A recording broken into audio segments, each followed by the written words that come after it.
L'immobilier fait sa révolution numérique avec deux exemples. Et le digital, ça permet de faire quoi? Alors générer de la donnée, etc. Mais au final, ça permet d'écraser les coûts pour faire un service quasiment sur mesure ou disruptif par rapport à la scalabilité qu'il apporte. On a livré en juin un premier parking entièrement mutualisé grâce à notre technologie.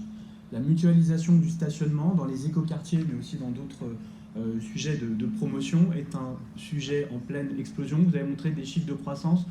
Nous, en 2 ans, on a capté plus de 200 projets en consultation et gagné plus de 50 projets avec des groupements tels que les gens certainement présents ici, avec des promoteurs, des bailleurs sociaux, etc. Donc c'est colossal et c'est un sujet qui permet quoi? Je vais essayer d'être rapide. Eh bien, avec l'exemple de SmartSeil, vous avez un seul parking où vont être réunis tous les usages, bureaux, logements sociaux, hôtels, résidentiels, qui a permis aux promoteurs de construire moins de places qu'imposait le PLU, donc économie directe sur les coûts de construction.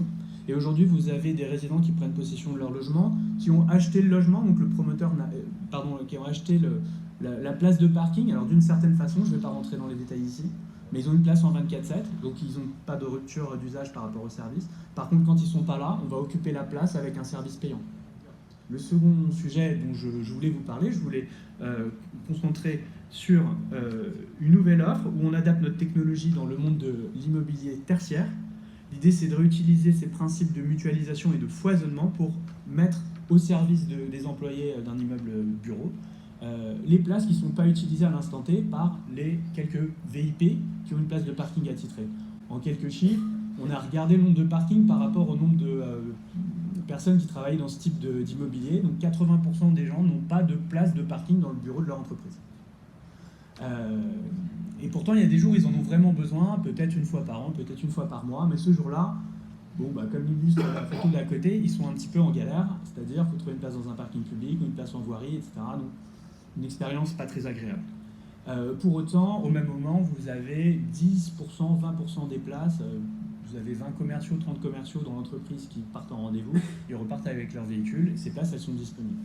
Ce qu'on propose, nous, c'est qu'on puisse réserver ses places, que quelqu'un de l'entreprise puisse réserver ses places et avoir une place avec un smartphone. Avec son smartphone et une plateforme de réservation. Donc, mettre en place le foisonnement dans son parking. Deuxième fonctionnalité qu'on permet à cet immobilier, c'est ce qu'on appelle couramment des conciergeries ou des services de conciergerie. Je ne me suis pas du tout coordonné avec Christian de Bénazé sur Astérix, mais aujourd'hui, vos visiteurs entreprises, ils vivent ça. Nous désirons obtenir le laissez-passer A38. On vous a mal informé. Vous devez vous adresser au guichet 2. Ce formulaire vous permettra d'obtenir le formulaire rose. Le formulaire rose. Il est nécessaire pour l'obtention du laissez-passer A38. Guichet 12, 2e étage, escalier B, IAJ. On vous permet d'avoir dans l'entreprise des gens qui vont dire « Je vous invite de telle heure à telle heure ». La personne aura le laissez-passer directement sur son smartphone. Il ouvre le parking de votre entreprise avec son smartphone. Il n'aura l'accès que pendant les heures de son rendez-vous et avec une gestion automatique des capacités. Fini la feuille Excel et la galère avec...